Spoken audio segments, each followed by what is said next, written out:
Heat makers, crack music. If you ain't got the dough, then.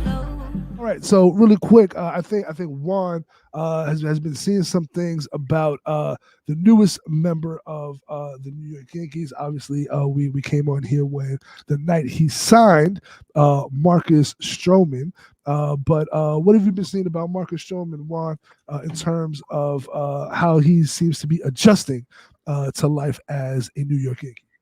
I mean, from what I've seen on like social media and just like looking at the blogs and everything, he's like ecstatic to be here. Like last week, he showed up at a Knicks game, rocking a Yankee fitted, making posts on his IG, talking about the Yankees, and he's just a kid that is almost living like his boyhood dream. It's like when we saw Cole with that sign as a kid as a Yankee, like that's how I feel like Stroman is as well. Like all that hate that he said, he was just tight because he's not with the team, so he's gonna talk shit about them. He's just got that New York attitude where fuck that, like you my boy, but fuck you. We playing against each other. Fuck you. I hope I'm gonna strike your ass out. Like he has that type of swag. So like I'm like glad that, and I'm glad everyone is embracing him and finally like accepting like his personality. And like I think he's gonna be tremendous for the Yankees, and he's gonna bring us a different type of spark that we kind of need to get ignited and to bring back like the old school Yankees, which we go into later. And then they laughed about they asked him about the beef with Cashman, and they laughed about it. Yep. So like that's good where they that's the what you spoke about too, Ed. Like that's the apology that you wanted. Like that's what it is. Like so he know he was wrong, but it's just part of the game when you're just talking shit about your rivals and all that. And like we left that aside, and now let's move forward. And let's win a chip. Yeah, I think it was important for him to clear the air. What do you think, Waddy? No, I think he did it right. He did it. He cleared the air quickly, right away. The same day he signed, I think it was that him and Soto did the like. Now we do the shuffle together, whatever. Like he went head on it, right? Took him a week and a half. We'll give him maybe max, and that's it. We, like I said before, we fans want to win, and if he's gonna give us that opportunity to win and give us that little edge, we're gonna take it, and we can leave that in the past. What he said, we see it that it came from a place of passion. So now let's move forward. I'm loving the vibe. I think Madison Square Garden should be always your first stop, especially there's a Knicks game, and just courtside there. So yeah, man, I'm hyped, man. Yeah, he definitely is following the New York playbook. I love that he rocks the fitted, the Yankee fitted out there. And so from everything that I've seen and heard, he seems to be taking it well. When I did the live, the solo live last week, I played a bunch of Stroman clips because that was the day or two after Stroman had his Zoom press conference, where Juan and Adi, you mentioned that he said, "Hey, me and Cashman, we laughed about whatever we had in the past, and we got over it quickly." And he kept talking about, "Hey, look, I love to compete, and I am confident that once the fans get to know me, they're gonna know that they're gonna get to know the type of guy I am." And so, he seems to be all in, and he seems to have a chip on the shoulder, which I think is super important. What I didn't know when we got him is that he apparently is quite the athlete, and he is a hell of a defender. I think he's won a Gold Glove, or he's been in the running for Gold Gloves in his position. Juan, you can correct me if I'm wrong, but I believe that he has won a Gold Glove in his past. But I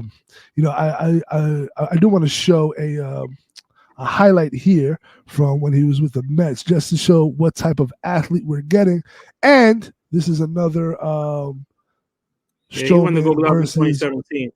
He did. So he's won a Gold Glove. He's consistently, he's a phenomenal athlete. And you're going to see here, he's a phenomenal athlete with incredible baseball IQ. And you're going to see a little bit of Stroman versus Soto. Let's take a look. More walks than strikeouts is a headline.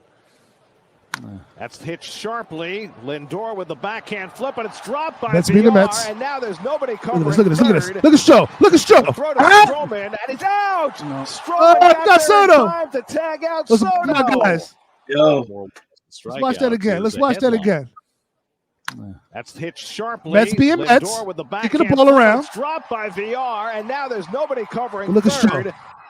The throw to Stroman, and he's out. Stroman got there in time to tag out Soto. I mean, I love that. I love seeing that. I mean, you can inject that right into my veins as a Yankee fan. But I feel like that's the type of energy. Like if he brings that energy to Yankee Stadium, he's gonna be just fine. He's gonna be just fine. And you know what? I feel like doing a little bit more glazing. Pause. And so shout out to the Yes Network. They put together a little care package for us. And so you know what? We've been talking for about an hour now. So let's watch 1 minute of Marcus Stroman fucking dominating. Why not?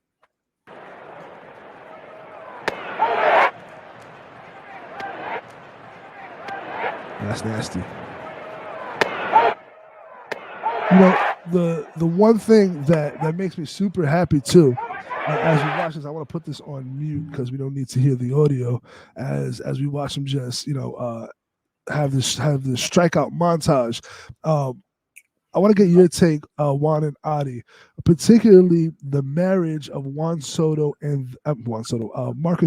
and the Yankees. The fact that Marcus Stroman has the two-seamer sinker that the Yankees as an organization really like to have their pitchers focus on. Matt Blake, our pitching coach, is kind of adept at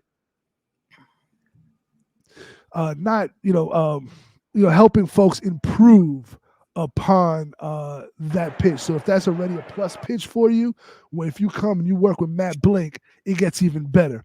And if that's not a plus pitch for you, you come work with Matt Blake, and then all of a sudden, boom, you're getting outs with your two-seamer and your sinker. And so I feel like that from just a pure stuff standpoint is a great marriage with the Yankees. I wanted to get your take on that because this is just straight X and O's, has nothing to do with tweets, has nothing to do with the fan base, has nothing to do with, has somebody been racist to him in the past. This has to do with X's and O's and what the Yankees like as an organization from their pitchers and what he does well. So I wanted your thoughts on that one. And then Adi. So, no, I think it's great because, like, Stroman doesn't have a high strikeout rate. Like, he's a sinker ball pitcher. So, like, his ball on the ground. Exactly. Keep the ball on the ground. And if you put good defense behind him, like, is going to keep him in the game longer and he's going to be effective.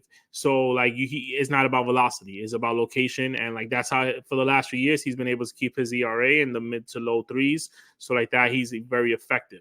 And, like, if he just keeps in that trajectory, like, he can do the same thing in New York. Like, we got a solid infield with a lot of guys that can cover some ground. With DJ at third, you got Volpe at short and Torres at second, and we got a Gold Glover right there at first base and Rizzo. So, like, they can all pick it. So it's like it's good to where, like, we have someone who's gonna put the ball down there, and he's gonna get his little 5 strikeouts a game maybe, but he's gonna get a lot of ground ball outs because we know Yankee Stadium is a small park, so, like, we don't want the ball in the air because then you can get little pop-ups where they're gonna go out. So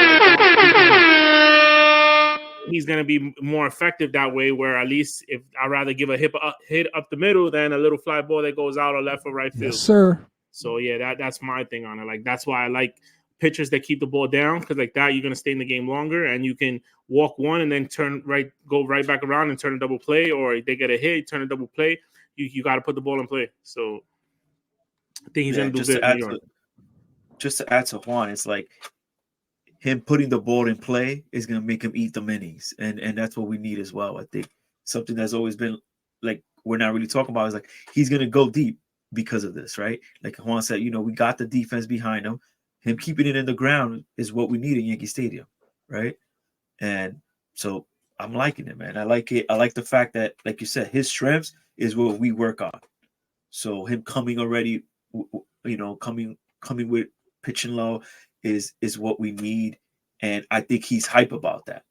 Yeah, it is the perfect marriage, from a need standpoint and from just a pure stuff standpoint. I think that is really going to work out. I think they hit that one out the park. Apparently somebody said something pause worthy, and so my Harlem representative Vosky in the building chimed in with an "Ayo." I don't know what we said, but whatever we said, pause. All right, Vosky, and that's Harlem. So it may not even be pause worthy, but Harlem got a pause. Oh, he said Vosky said it was me. Vosky said it was me. Pause. All right, it was me. It was me. It was me. My fault. But shout out to my guy Vosky, who, by the way, I was talking to him on the phone. He a diehard Met fan, but you know what he told me?